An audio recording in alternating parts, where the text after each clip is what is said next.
ప్రభువు తండ్రి, నీ గొప్ప నామమునకు కృతజ్ఞత స్తోత్రం చెల్లిస్తున్నాం. అలాగే మా దేవా, ఈ పునరుద్ధాన దినమందు నీ పునరుద్ధాన శక్తిని జ్ఞానమును కలిగి నిన్ను స్తుతించు ధన్యతమని, కూడి వచ్చిన బిడ్డలను ఆశీర్వదించమని, వాక్యమును బోధించు మంచి బోధకుడైన మా ప్రభువైన యేసుక్రీస్తు నామమున వేడుకుంటున్నాము తండ్రి. ఆమేన్. ప్రభునందు ప్రియులరా, ప్రభువైన యేసుక్రీస్తు నామమున కృపా సమాధానం కలుగునుగాక. ఆమేన్. కూర్చుందాం, దేవుని వాక్యాన్ని ధ్యానం చేసుకుందాం. అందరం కూడా మరి ఎన్నో పాటలు, ఎన్నో స్తుతులు, ఎన్నో కీర్తనలు మనం పాడుతున్నా, మరి బైబిల్ గ్రంథములో పరమగీతము చెప్పండి. ఏ గీతం అంటే పరలోకపు దేవునితో చనువైన సంఘము పాడే ఆ పాట, లేక మరి మన వధువు వరుడు కలిసి పాడుకునే పాట. మహిమా స్వరూపైన దేవునికి భూలోకం ఉన్న మానవునికి ఉన్న మహత్తరమైన మంచి స్నేహముతో కూడుకున్న పాట. ఈ పాటనే ఏ గీతంగా ధ్యానిస్తూ ఉన్నాం? పరమ. కాబట్టి అధికమైన ఆనందాన్ని నింపే ఈ గ్రంథం పరమగీతం 1:1 అధ్యాయం 1వ వచనం. రైట్. ఎవరు రచించారు? సొలొమోను రాసిన పరమగీతము అని మనం చదువుకున్నాం. మరి రాసిన వారి పేరు, ఈయన దేవుడిచ్చినటువంటి మహాభక్తుడు దావీదు. దావీదు గారి యొక్క గొప్ప ప్రత్యక్షతలు కలిగిన దైవజనునికి ఇచ్చిన కుమారుడు సొలొమోను. సొలొమోను అనగా శాంతి. చెప్పండి అమ్మా. షాలోమ్ అంటారు. ఏమంటారు? చాలా శాంతి సమాధాన అధిపతిగా మనం ఈయన చూడగలం. దేవుని స్తోత్రం. ఈయన గొప్ప కుమారుడుగా మనం 1వ దినవృత్తాంతములు మొదటగా చూస్తే సొలొమోను రాసిన పరమగీతం. ఒకసారి మీ నోటితో చెప్పండి. 1వ దినవృత్తాంతం 22:9 వచనం చదువుకుందాం. 22:9 వచనాన్ని, నీకు పుట్టబోవు కుమారుడు ఎలా ఉంటాడు అంటే, సొలొమోను సమాధానకర్తగా, గొప్ప రాజుగా 2వ దినవృత్తాంతములో 2వ అధ్యాయం రెండో దినవృత్తాంతం 1వ అధ్యాయం 12వ వచనం కూడా చదువు. జ్ఞానమును తెలివియు నీకు ఇయ్యబడను, నీకన్నా ముందుగా ఉన్నా నీ తర్వాత వచ్చిన రాజులకైనను కలుగని ఐశ్వర్యమును, సొమ్మును, ఘనతను నీకిచ్చిదనని సమాధానకర్తగా గొప్ప రాజు, గొప్ప సంపన్నుడైన రాజు. ఒకసారి చెప్పండి అందరూ అమ్మా. మరి మన రాజు ఎవరు? రాజులకు రాజు. మనమెవరం చెప్పండి. సొలొమోను గురించి వినడం కాదు, ఇందులో వచ్చే ప్రతి మాట నేను కూడా కలిగి ఉండాలా. కనుక మనం యేసుక్రీస్తును బట్టి సమాధానం గలవారం, యేసుక్రీస్తును బట్టి మహాదైశ్వర్యము. ఏ ఐశ్వర్యం? మనము ఎఫెసీ పత్రికలో 3వ అధ్యాయము 18వ వచనం ఎవరైనా చదవగలిగితే గబగబా చదవాలా. హృదయములో విశ్వాసము ద్వారా చెప్పండి అందరూ ఒకసారి. తన మహిమైశ్వర్యము చొప్పున మీకు దయచేయవలనని మీరు దేవుని సంపూర్ణత యందు ఎలా ఎలా ఎలా అందరూ ఒకసారి పూర్ణులగునట్లు ప్రేమయందు వీరు పారి స్థిరపడి సమస్త పరిశుద్ధులతో కూడా ఎడల్పు పొడవు లోతు ఎత్తు అది ఎవరికి సాధ్యము కాని మహాదైశ్వర్యవంతులు మనం. దేవునికి స్తోత్రం. గొప్ప రాజు ఎవరు? ప్రభైన. అందుకనే సొలొమోను రాజు ఆయన రాజ్యం, ఆయన జ్ఞానం, ఆయన ఐశ్వర్యం మరుగైపోయింది. ప్రభైన యేసుక్రీస్తును బట్టి సంఘము, సంఘ ఐశ్వర్యము యావత్తు ప్రపంచానికి ఆశీర్వాదకరంగాను, పరలోకమును భూలోకములో ఒక గొప్ప సమాజముగాను, పరలోక సంబంధమైన సమూహముగాను మనం ఏర్పడ్డాం. దేవుని స్తోత్రం. అందుచేత ఈ గ్రంథమును ధ్యానిస్తున్నప్పుడు మనందరం ఎవరమండి? అయ్యో మాట్లాడలేదు.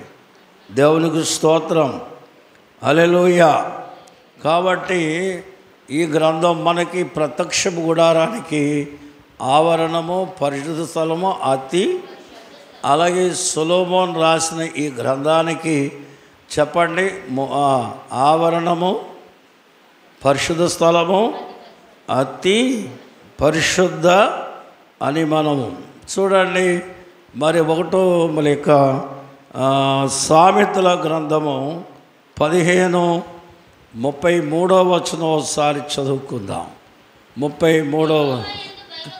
యెహోవాయందు భయభక్తులు కలిగి ఉండుట ఏంటది? గట్టిగా జ్ఞానాభ్యాసమునకు సాధన. మనము ఈ గ్రంథము నేర్చుకునుట వలన ఏ అభ్యాసం వస్తుంది? దేవుని గూర్చిన జ్ఞానము కలిగిన అభ్యాసం, లేక మంచి అలవాట్లు. ఏమొస్తాయి మనకి? మంచి అలవాట్లు. మనలో చాలామందికి ప్రతిదీ శ్రీకాకుళం జిల్లాలో 2 చేస్తారు. డబ్బులు బాగా ఉంటే భూమి కొనేస్తారు, బంగారం కొనేస్తారు. మనీ ఏమైపోద్ది? బ్లాక్ అయిపోద్ది. అంతేనా? ఏమండి? ఇప్పుడు భూములు కూడా రేట్లు వచ్చినాయి, బంగారు రేట్లు వచ్చినాయి. కానీ వ్యాపారం చేస్తే వ్యాప్తి చెందుతామంటే భయం, నష్టం వచ్చుద్దేమో. అలాగే మనలో కూడా చాలామంది భక్తి కలిగిన వారు వారి దర్శనాలకు ముసుకేస్తారు, వారి జ్ఞానానికి ముసుకేస్తారు. దేవుడిచ్చినటువంటి తలంపులు మాకే ఉండిపోవాలా, మాతోనే చచ్చిపోవాలా. అవి ఎవరికి చెప్పరు, ఎవరికి ఉపయోగపడరు. మురిసిపోతూ ఉంటారు, మా ఎంత తెలివైన లేరు, మా అంత జ్ఞానం లేరు. కనుక ఇవాళ మనకి అభ్యాసపడాలా. ఏం కావాలా? దేవుని యందు భయభక్తులు కలిగిన వారమై అభ్యాసపడుతూ ఇతరులకు మనం ఏం చేయాలి? అభ్యాసం చేయాలి. దేవుని స్తోత్రం. హల్లెలూయా. ఎందుకంటే సామెతలు 20వ అధ్యాయము 9వ వచనం చదువుకుందాం. 9వ వచనం ఎవరైనా చదవండి. అమ్మ, నా హృదయమును శుద్ధి పరుచుకొని ఉన్నాను, పాపం పోగొట్టుకొని ఉన్నాను. ఏంటో అమ్మ, గొడగొడ పవిత్రునా అయితనని ఎవడైనా ఉన్నాడా? మరి అలాంటప్పుడు నీ అభ్యాసం ఏమవుతుంది? నీ ఆలోచన ఏమవుతుంది? ఎంతటి వాడైనా ఎవరి వద్దకు రావాలా? ఎంత అభ్యసించబడాలి అంటే, మంచి జీవితం రావాలి అంటే, నిత్యము పవిత్రుడై ఉండాలంటే ఎవరి వద్దకు రావాలండి? దేవుని వద్దకు. అందుకే 12వ వచనంలో ఏముంది? వినగలిగిన చెవి, చూడగలిగిన కన్ను, ఈ రెండును యెహోవా వలనే. ఎవరి వల్ల కలిగినవి అంటే, మనము ఎంతటి వారు ఎవరి గురించి బాగా వినాలా? వినడానికి ఏమిచ్చాడు? చూడడానికి ఏమిచ్చాడు? దేవుని గురించి వినాలి, లోకంలో విషయాలు గమనించాలి, దేవుని చూడాలి, లోకాన్ని చూడాలి. మన చెవి ఉపయోగపడాలి, మన కన్ను కూడా ఏం కావాలి? ఉపయోగం లేని కన్ను, ఉపయోగం లేని చెవి దేనివల్ల చెప్పండి? దేవునికి స్తోత్రం.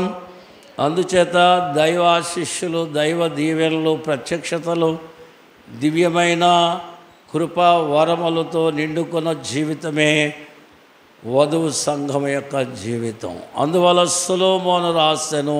ఎవరు? సొలొమోను అభ్యాసపడి రాస్తాడు.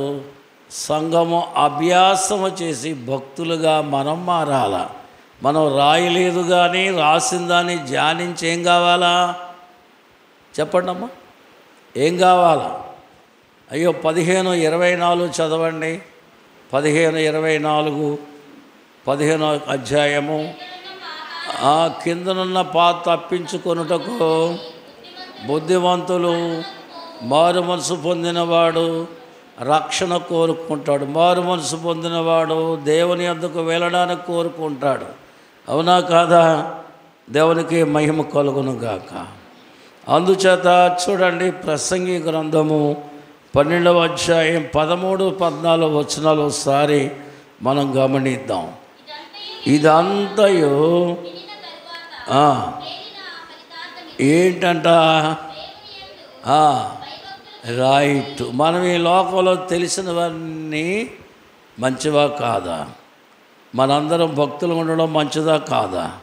అయితే తెలిసిన ఏంటమ్మది?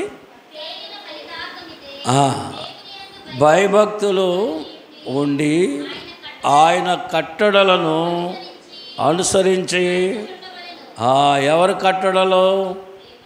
దేవునికి స్తోత్రం.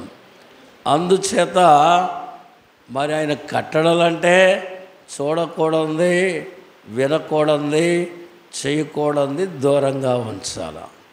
పాపము చేయనకూడదు, చేసిన దాన్ని చూసి బాగా చెప్పుకోనకూడదు కదా, అవునా? అలాగే మరి భయభక్తులు కలిగి ఉండడం అంటే లోక పాప ఫలితాలు అంటించుకోవడం. దేవునికి స్తోత్రం. అందుచేత సహోదరులు నివసించుట ఎంత మేలు, ఎంత మొన్న 1వ తారీఖున ఒక దైవభక్తుని యొక్క మరి కార్యక్రమం జరిగించుకున్నాం. అందులో వచ్చిన వారిని ఎవరిని అడిగినా ఏదో బాధపడిపోతూ చెప్తున్నారు అందరూ.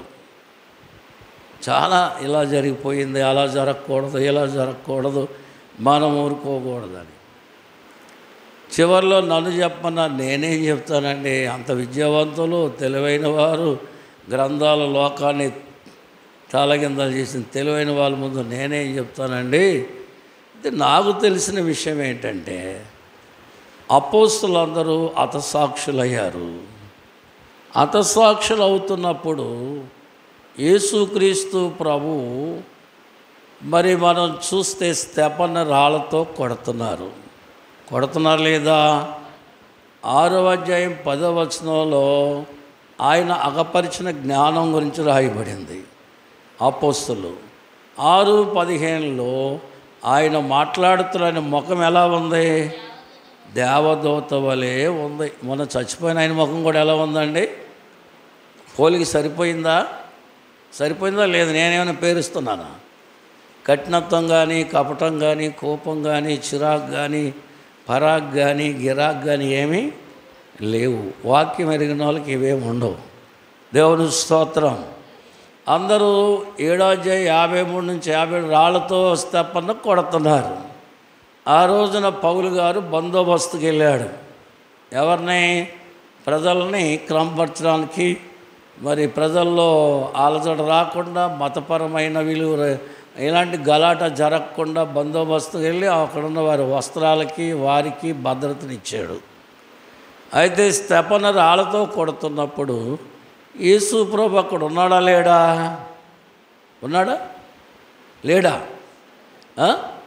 ఎలా చెప్పగలం? అక్కడ ఉంది కదా, ఆకాశం తెరవబడెను, ఆ తండ్రి మనిషి కుమారుడు తండ్రి దేవుని కుడిపార్శ్వమందు, చాలే స్తెఫన్ వచ్చాయి నా కుమారుడా.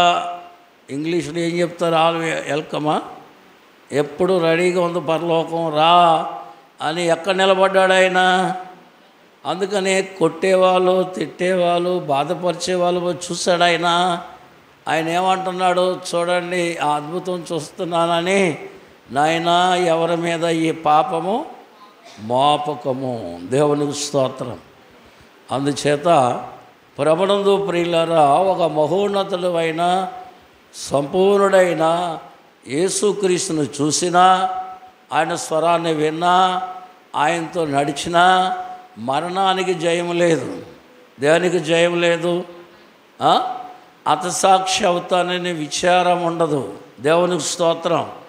అందువల్ల మొన్న ఆయన్ను కూడా కొడుతున్నా, చంపుతున్నా యేసు ప్రభు ఆహ్వానం అందుకున్నాడు తప్ప, చెప్పండి, మనం అనుకున్నట్టు ఆయన లేడు. మనం ఎందుకు అలాగ అనుకోగలుగుతున్నామంటే, ఈ పాప ప్రపంచం ఉన్న బంధకాలతో ఉన్నాం. దర్శనాలు ఉన్నాయి, ప్రత్యక్షతలు ఉన్నాయి. అవునా? చెప్పండి. కీడు చేసేవాళ్ళు, బాధ పెట్టేవాళ్ళు, మోసగించేవాళ్ళు, భయపెట్టేవాళ్ళు మన చుట్టూ ఒక సమాజం ఉంది. పాడైన వారు ఉన్నారు, చెడిన వారు ఉన్నారు, అన్నీ. కానీ అందరూ చెప్పండి, దేవునికి స్తోత్రం, ఒక ఉద్యోగ వ్యవస్థలో అనేకమైన ఎత్తుపలాలు గల మనుషులు ఉన్నారు. కానీ ఆ వ్యవస్థలో వాళ్ళు పని చేస్తున్నారు, వాళ్ళని ఎవరు తీసేయలేదు. అలాగే మన చుట్టూ ఉన్న వ్యవస్థలో కూడా అలాంటివి ఉన్నా కానీ వాటిని అంటకుండా జీవించగలిగిన జీవితమే పెండ్లి కుమార్తెది. దేవుని స్తోత్రం. అందువల్ల ఇదంతా చూస్తే తేలిన ఫలితార్థం ఏంటంటే, భక్తిగా ఉండడం కంటే మించింది ఏది లేదు. చెప్పండి. అతడు మా బంధువు, ఇతడు మా స్నేహితుడు, ఈమె మా అక్క, ఈయన మా చెల్లి, ఈయన మా తల్లి, ఈయన మా పిల్ల అనుకునే దాని అంతటికంటే ఎవరిని చూసి ఆనందించాలా? దేవుని స్తోత్రం. కాబట్టి గొప్ప సహవాసము. చెప్పండి, ఓసారి చెప్పండి మీ నోటితో. మత్తయి సువార్త 13:8 విత్తనముల విలువగా మాటలు ప్రభు చెప్పారు. విత్తనం వేసినప్పుడు కొన్ని 30 కొన్ని 100 కదా. ఆ మంచి నేలలో 3 భాగాలు. అంతకుముందు ముళ్ళ తుప్పల్లో పడ్డాయి, రాళ్ళ మీద పడ్డాయి. దారి పక్కన ప్రభు చెప్పుకొచ్చాడు. దారి పక్కన అంటే అలాగే ముళ్ళ పొదలు అంటే రాతి. అంటే మార్పు లేని వారు వాక్యం వింటారు, చాలా చేయాలని చూస్తారు, బయటికి వెళ్ళాక ఆ విత్తనం ఏమైపోద్ది? రాయి మీద మాడిపోయినట్టు. ఐకిక విచారాలు కొంచెం మార్గము. చెప్పండి, ఎక్కడ పడ్డాయి అంటే దేవుని పిల్లరా, అన్నీ తెలుసు కానీ తప్పిపోయే జీవితాలు ఉన్నాయి. కానీ ఇక్కడ ఏం చెప్తున్నా, మంచి నేలలో 3 రకాలు. ఒకటి 30 60 100. కాబట్టి ఇప్పుడు మనము 30 నుంచి 60 నుంచి 100 అంతస్తులోకి వస్తే వారిని పెండ్లి కుమార్తె అంటారు. ఏమంటారు చెప్పండి? పెండ్లి కుమారుని రాకకు పెండ్లి కుమార్తె పెండ్లి పిలుపు నందుకో పెండ్లి చేరుకో పెండ్లి కుమారుండగు శ్రీ యేసుని దాల్చుకో పెండ్లి కుమారుండగు శ్రీ యేసుని దాల్చుకో పెండ్లి కుమారుని. ప్రియులారా, నేను వచ్చిన కొత్తలో పరమగీత గ్రంథం మీదే వాక్యం చెప్తున్నాను. వాళ్ళందరూ మన సంఘానికి వచ్చారు. ఈ ఊర్లో ఉన్న చాలామంది ఏం వినడానికి? మంచిదే కదా. దేవుని స్తోత్రం. భీమవరం ప్రాంతం నుంచి ఒక పాస్టర్ గారు వచ్చారు. పాస్టర్ గారు కదా అని ఆయనకు వాక్యం చెప్తే ఆయన అన్నాడు, పరమగీతం బాగా చెప్తానట.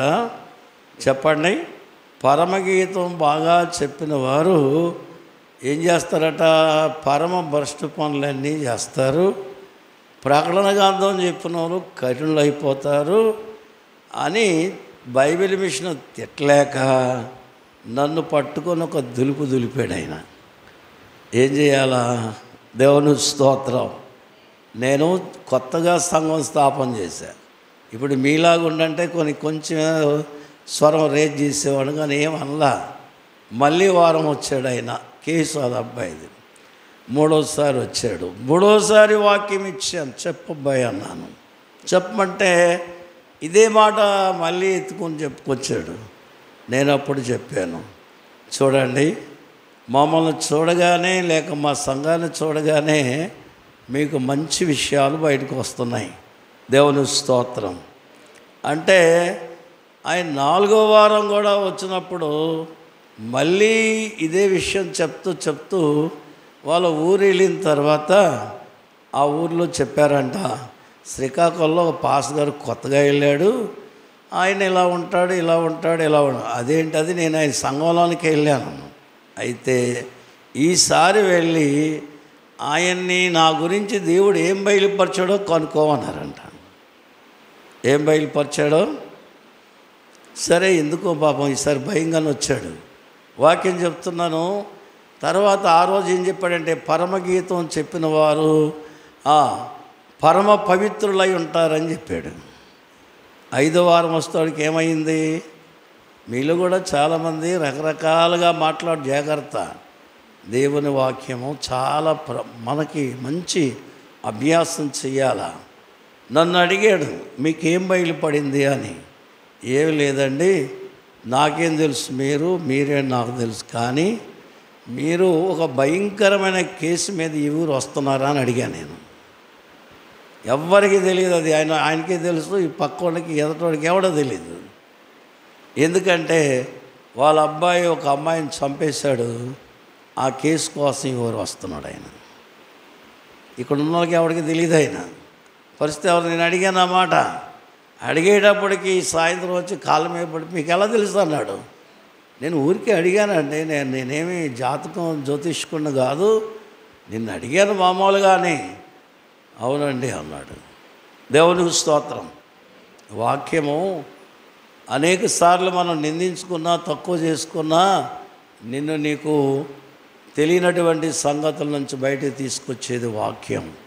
ఆ తర్వాత ఆయన మంచి భక్తుడయ్యాడు, ఆశించబడ్డాడు. నన్ను పిలిచి మరి వాక్యం చెప్పమని చాలాసార్లు పిలిచాడు, కానీ వెళ్ళలేకపోయినా ఎందుకో. దేవుని స్తోత్రం.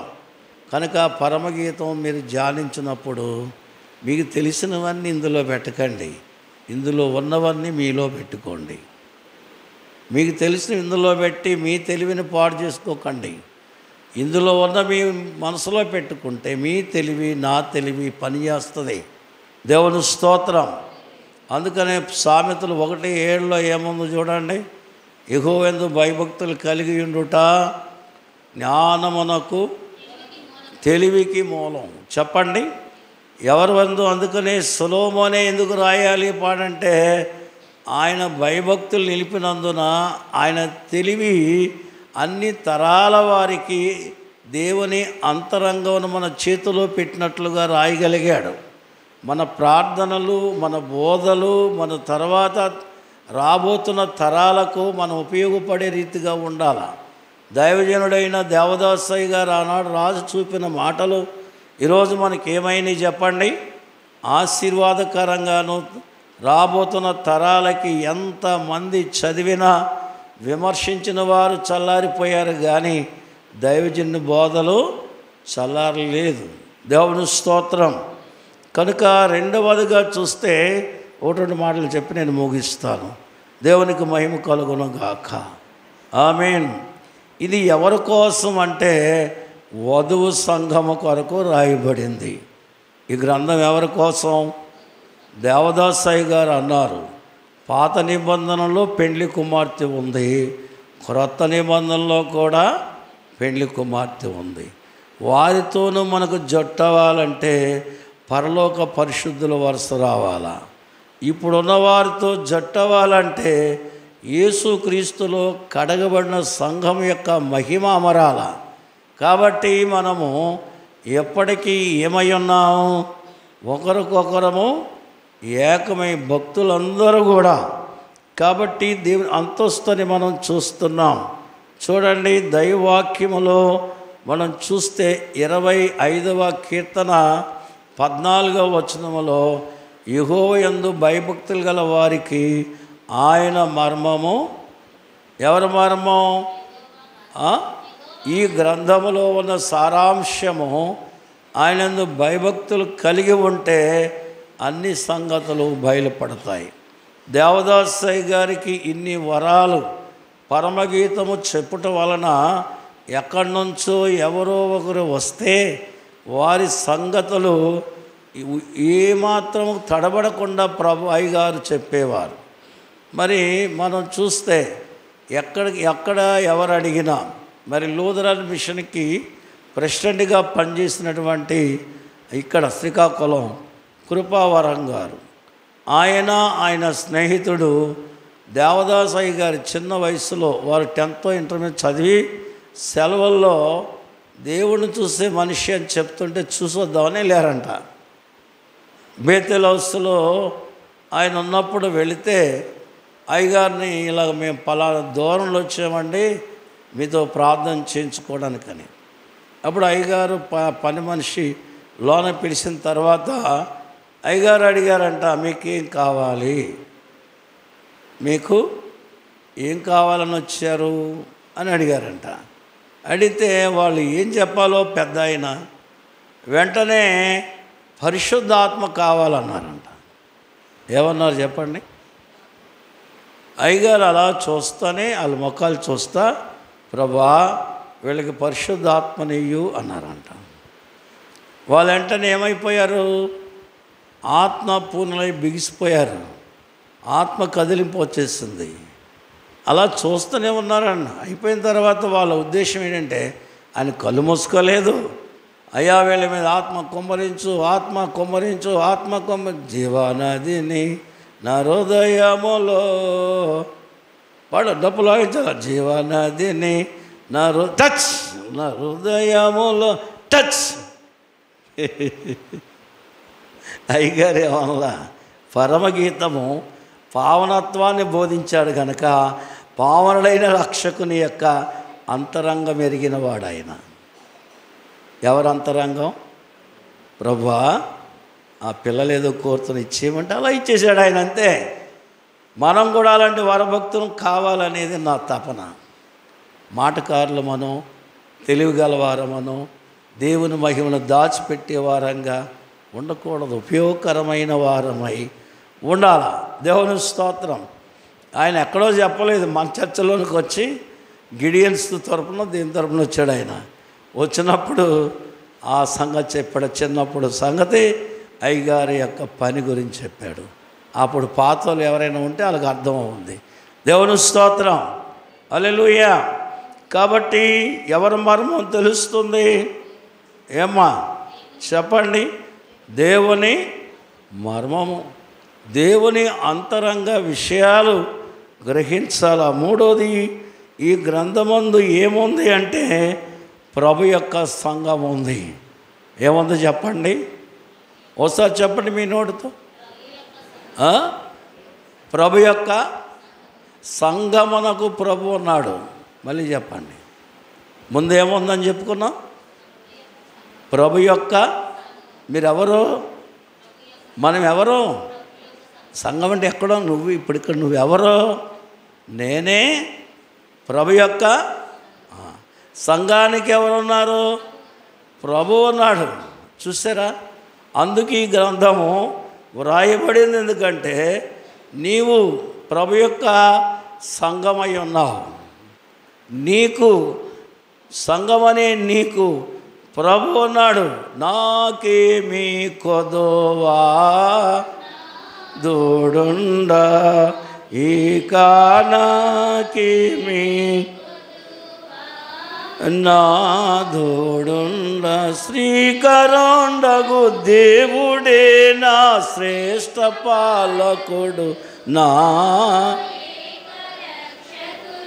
గనుక నాకేమి. దేవునికి స్తోత్రం. కొదువు అనేది తెలియకుండా ఎప్పుడు ఉంటుంది?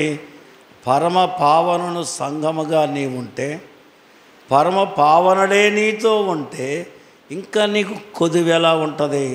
అలాంటి కొదువ లేని భక్తికి, లోకానికి, పరిస్థితులకి, ముక్తికి, భుక్తికి, అన్నిటికీ కొదువ లేని స్థితి ఎవరి వల్ల కలుగుతుంది? అది ప్రభు అయినా.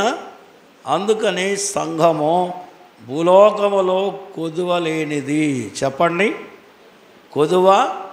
ఇప్పుడు చెప్పండి, ఓ సొలొమోను గారు, నీవెంత ఐశ్వర్యవంతుడివో, నీవెంత జ్ఞానివో, మా ప్రభు అయిన యేసుక్రీస్తును బట్టి ఆయనకు సంఘముగా నేను ఉన్నాను, నాకు ఆయన ఉన్నందున నీకంటే నేనేమాత్రము తక్కువ వాడను అనండి, తక్కువ దానను అంటారా గడుసుగా?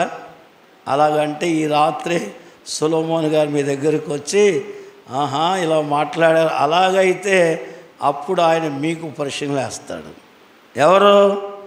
వీళ్ళన్నీ చెప్తే బైబిల్ మిషన్ వాళ్ళు ఏ మాటలు చెప్తారు, మాయ మాటలు చెప్తారు మనం, అంతేనా? దేవునికి స్తోత్రం. కాబట్టి మరి మనం చూస్తున్నట్లయితే ఇది ఎవరి కోసం రాయబడిందని చెప్పుకున్నాం అమ్మా? చూడండి, మనము దీనిలో సంఘము ఏమంటుంది? పునరుద్ధాన సమయంలో మరియమ్మ అన్నది 20 యోహాను సువార్తలో 18వ వచనంలో, నేను ప్రభువును చూచినాను. నేను ఎవరని చెప్పండి ఇప్పుడు? ప్రభువుని చూచాను. ఎవరిని చూశాను? నేను ప్రభువుని సూచితని. మరి సంఖ్య 12:6 ఏముందని? ఆయన చెప్పండి, మోషే నన్ను నిదానించి చూచెను. దేవుని స్తోత్రం. అయ్యా, అపోస్తలుల కార్యాలు 22:17 వచనంలో, నేను ఆ దేవాలయంలోనికి వెళ్ళిన తర్వాత పరవశుడనై ప్రభువును చూచితిని. ఒకసారి చెప్పండి, నిదానించి చూచుట, ప్రభువుని చూచుట. చెప్పండి, నేను ప్రభువుని. ఇప్పుడేంటి? పరవశుడునై అంటే అందరూ ఎవరిని చూస్తారని చెప్తున్నారు? అందరూ ఎవరిని చూస్తారని చెప్తున్నారు? మరి మనం కూడా ఎవరిని చూడాలా? ప్రభువుని చూడడానికి నువ్వు సంఘముగాను, సంఘానికి ఆయన ఉన్నాడనే ధైర్యం ఇచ్చే గ్రంథమే పరమ ఇది రాయబడింది. ఇక 4వదిగా మనం చూస్తే, ఎందుకు ఈ గ్రంథం అంటే సంభాషణ. ఏంటది అమ్మా? ఏంటి ఏంటా సంభాషణ? ఏంటా సంభాషణ? అయ్యో, వరుడు వధువు గనుక వరుడు ఒకటే, త్వరగా నిజమను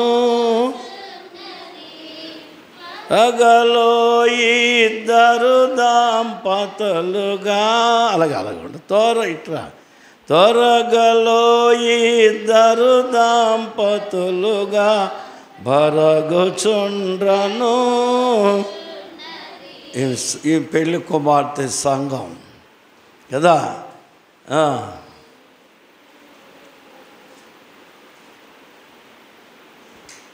ఏం చేద్దాం?